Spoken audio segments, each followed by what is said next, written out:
오늘 본문에서 우리는 두 그림을 봅니다. 하나는 예수님의 공생애, 또 하나는 그 뒤를 따르는 제자들의 모습입니다. 그런데 자세히 보면 제자들이 예수님과 동행하는 것 같지만 사실 동상이몽입니다. 제자들의 예수님의 생각과 전혀 다른 길을 걸어가고 있습니다. 마가는 여전히 미숙하고 문제가 있는 제자들의 모습을 클로즈업합니다. 본문은 길 위를 걸어가면서 제자들이 나눈 이야기를 다루고 있습니다. 길을 걸어가면서 무슨 이야기를 했을까요? 예수님과 동고동락하며 예수님과 함께하는 제자들 정도 수준이라면 하나님 나라이던가 제자도와 같은 수준 있는 이야기를 나눠야 할 것 같은데 오늘 제자들이 나눈 대화는 참 유치합니다. 길 위에서 나눈 대화의 주제가 무엇입니까? 바로 누가 크냐였습니다. 예수님을 거의 3년 동안 따라다닌 제자들의 대화 주제로는 수준이 너무 떨어지는 것입니다. 이 대화가 있기 전 무슨 일이 있었습니까? 변화산 사건이 있었습니다. 정말 황홀하고 영광스러운 장면을 경험한 것입니다. 또 산 아래에서는 어떤 일이 있었습니까? 예수님이 귀신을 쫓아낸 큰 역사가 일어났습니다. 이런 것을 보았으면 최소한의 변화가 일어났어야 할 것 같은 제자들은 전혀 변화가 없습니다. 변화산 사건 이후 "우리 누가 더 크냐?"라는 대화를 나누는 모습이 제자들의 현 주소입니다. 그렇다면 제자들 중 누가 이런 논쟁을 처음 벌였을까요? 본문에는 언급이 없습니다. 추측을 해본다면 예수님의 측근에서 활동한 제자일 가능성이 높습니다. 측근은 변화산에 따라 올라갔던 베드로와 야고보, 요한일 것입니다. 세 제자는 "우리가 애제자야. 우리가 예수님을 따라가지 못한 9 제자보다 낫다."라며 변호산에 오른 것을 특권을 생각했을지도 모릅니다. "우리 중 누가 더 실세인가?" 이 질문을 세상 관점에서 본다면 일종의 권력 투쟁입니다. 누가 크냐? 이것은 일생을 떠나지 않는 주제입니다. 많은 사람들은 일평생 살아가면서 누가 크냐로 세월을 보냅니다. 직장에 가면 수없는 서열이 정해져 있습니다. 전입 연차를 따지고 직급을 따집니다. 가정에서도 마찬가지입니다. 누가 실세인가를 가정에서 따집니다. 권력 전쟁의 사회, 정치, 세계 안에서 매일 벌어지는 일입니다. 어디에서나 서열을 따집니다.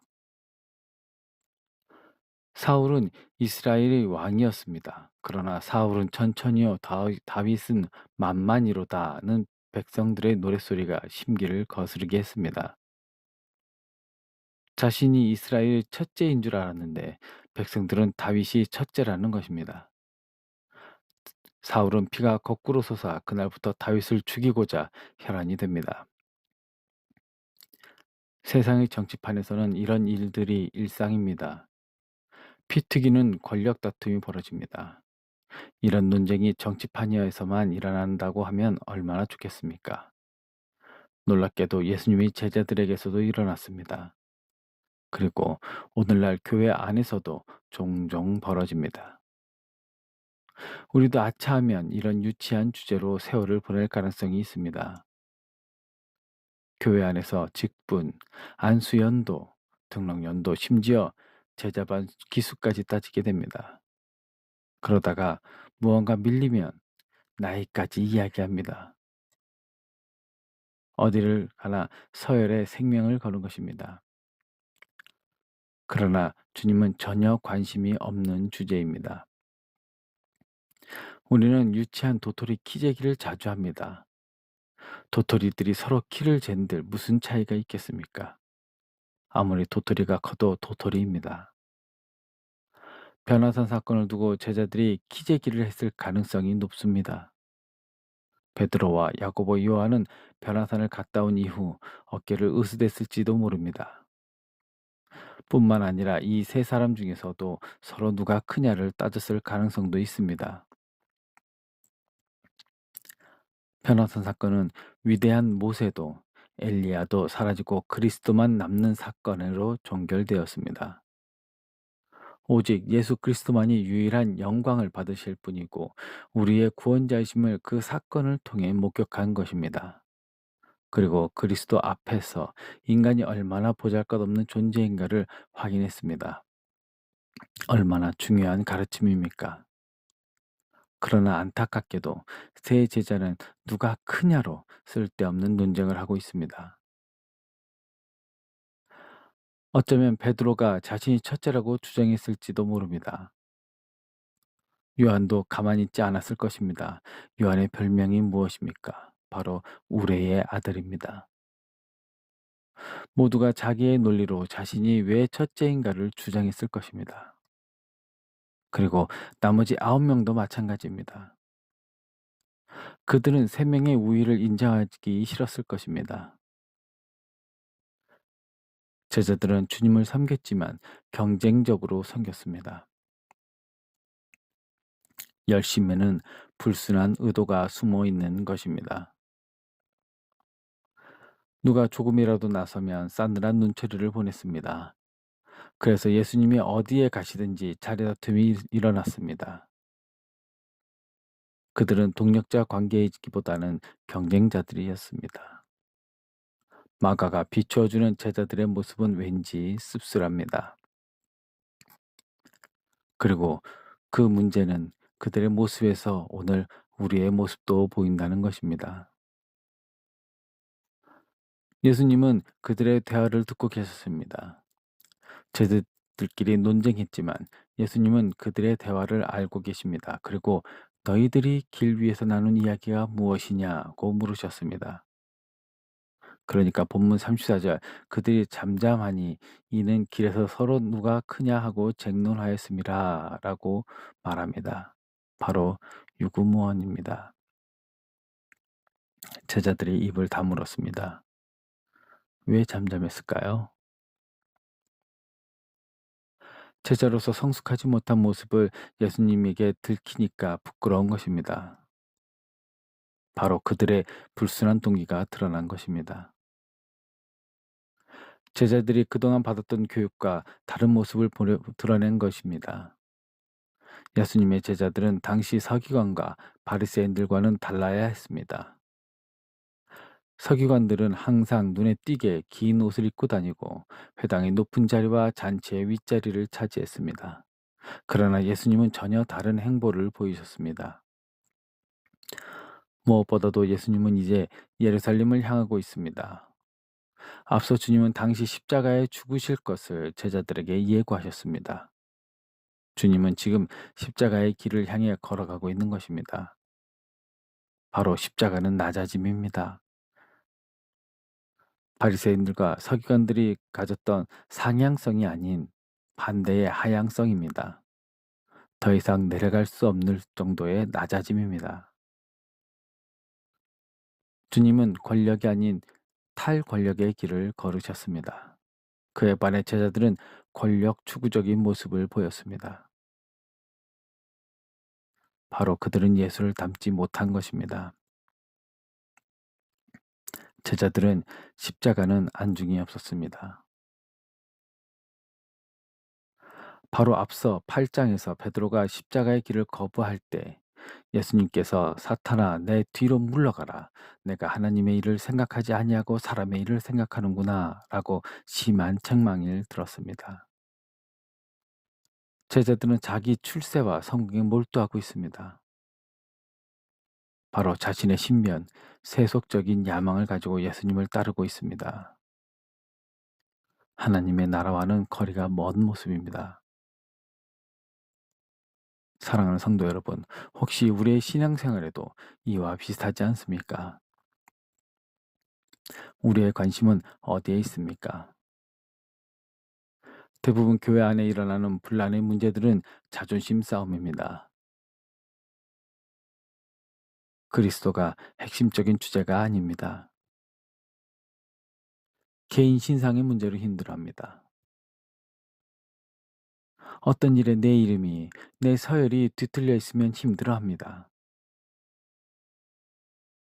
그래서 교회마다 임직을 위한 투표 기간이 되면 몸살을 앓습니다. 직분을 계급으로 여기는 문화가 우리 안에 팽배해 있습니다. 교회 직분을 출세의 개념으로 이해하기 때문에 높아지고자 하는 욕망을 숨김없이 표출합니다. 바로 직분을 선출할 때 십자가가 보이지 않는 것입니다. 예수님은 무엇이라고 말씀하십니까? 본문 35절에 예수께서 앉으사 12제자를 불러서 이르시되 누구든지 첫째가 되고자 하면 뭇 사람의 끝에 되며 뭇 사람을 섬기는 자가 되어야 하리라고 하십니다.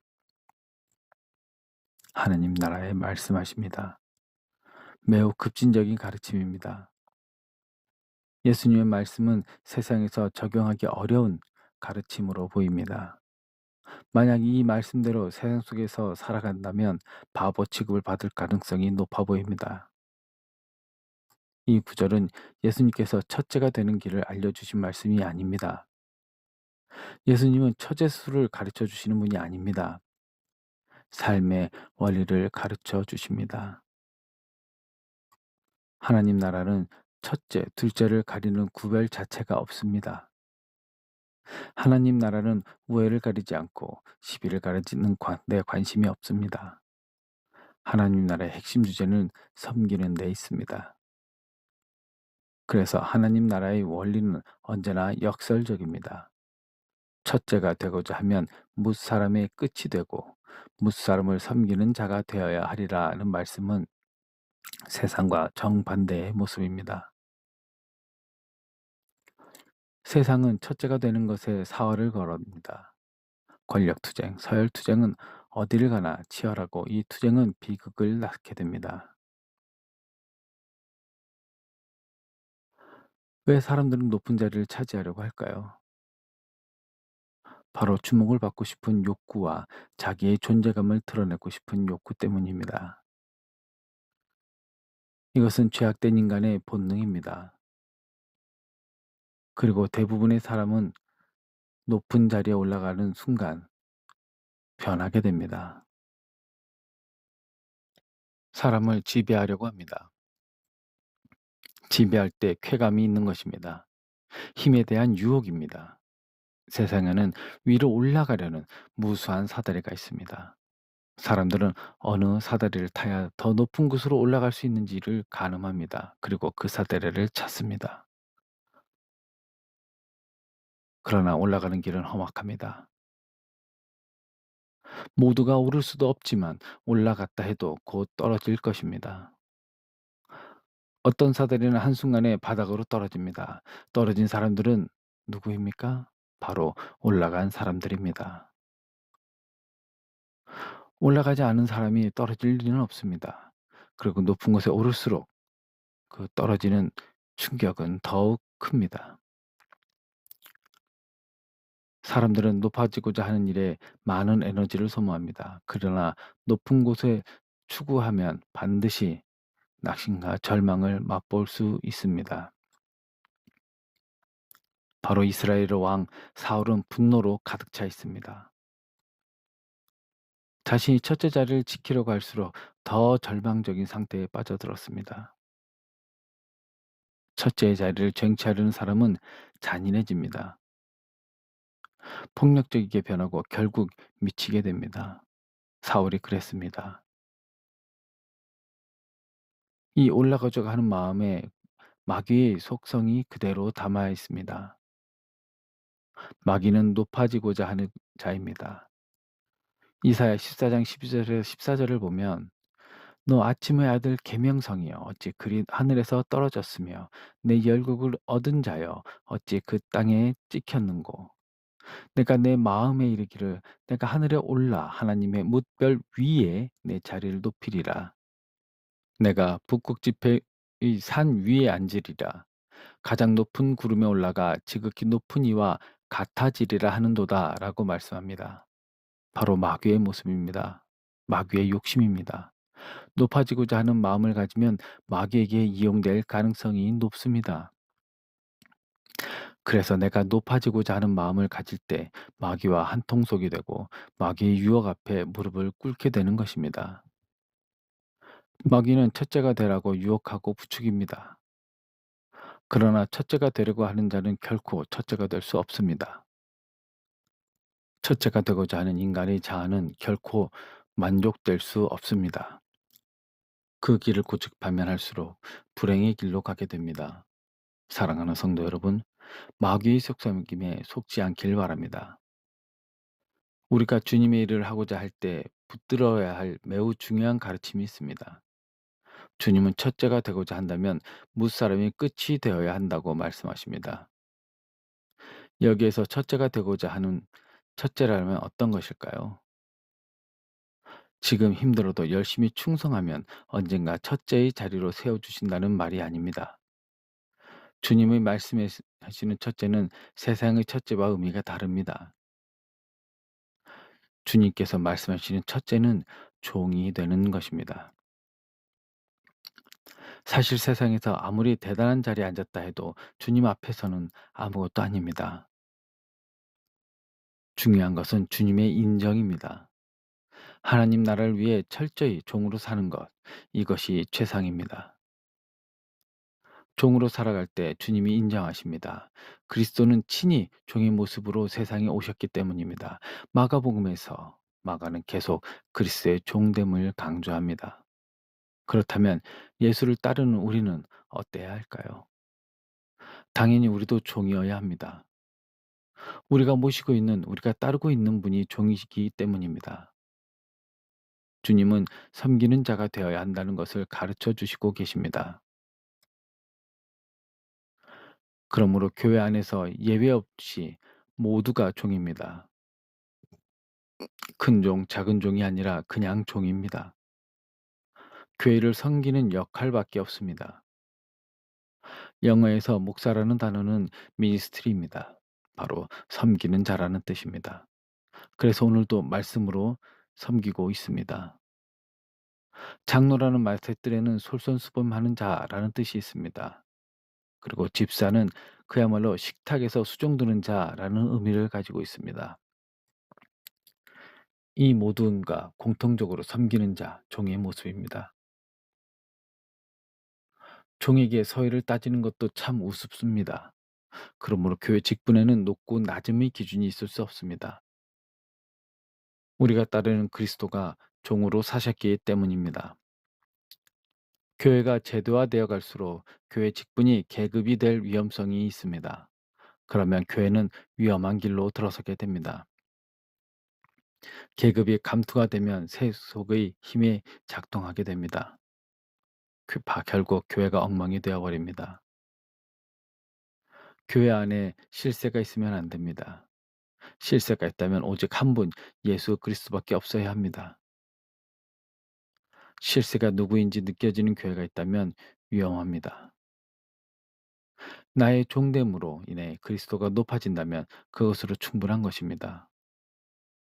우리가 무슨 직업을 가지고 무슨 일을 하든 가져야 할 태도가 있다면 종의 태도입니다. 결국 내가 무엇을 하느냐, 어떤 위치에 있느냐보다 태도가 중요하다는 말씀입니다. 주님은 우리의 태도를 보십니다. 어디에서든 그리스도인이라면 군림하는 자로 살아서는 안 됩니다. 직장에서 최고 지도자의 자리에 있다고 해도, 사장의 자리에 있다 해도 군림이나 지배보다 직원들을 잘 섬기는 자의 모습을 보여야 합니다. 우리는 누구에게든지 죽게 하듯 해야 합니다. 하나님은 다윗이 들에서 양떼를 성실하게 치던 목자의 모습, 종의 모습인 것을 보고 이스라엘의 왕으로 세우십니다. 성도 여러분, 우리는 그냥 종입니다. 너무 멋진 종이 되려고 하지 마십시오. 탁월한 종이 되어 다른 종들과 차별화되는 게 목표가 아닙니다. 그냥 순수한 주님의 종으로 살아가야 하십시오. 종이 일을 열심히 하는 것만큼 중요한 또 한 가지는 겸손한 태도입니다. 바로 종 이상도 종 이하도 아닙니다. 예수님의 제자들에게 이 말씀을 좀 더 알아듣게 하기 위해 하나의 퍼포먼스를 하셨습니다.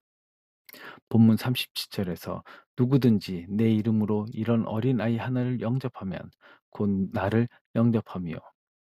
누구든지 나를 영접하면 나를 영접함이 아니요 나를 보내신 이를 영접함이니라 라는 말씀을 통해서 왜 예수님은 어린아이를 품에 안고 말씀하십니까? 예수님이 아이를 안으시는 장면은 그 시대 사회에서 낯선 풍경이었습니다. 그 당시 쓰여진 아람어로는 어린아이와 종은 같은 단어였습니다. 그러니까 어린아이를 귀중히 여기는 문화가 아니라 천시하는 문화였다는 것입니다. 예수님 시대에는 아이들만 무시한 것이 아니라 여자들도 무시했습니다. 뿐만 아니라 이스라엘에게 있어 이방인은 혐오의 대상이었습니다. 우리와 너희를 나누는 것, 첫째와 둘째의 서열 문제에는 특권 이야기를 합니다. 특권을 강조할수록 다른 사람을 무시하고 거부합니다. 세상 안에서 배타심이 가득 차 있습니다. 별별 것을 가지고 사람들을 갈라놓고 차별합니다. 경계선을 긋는 것입니다.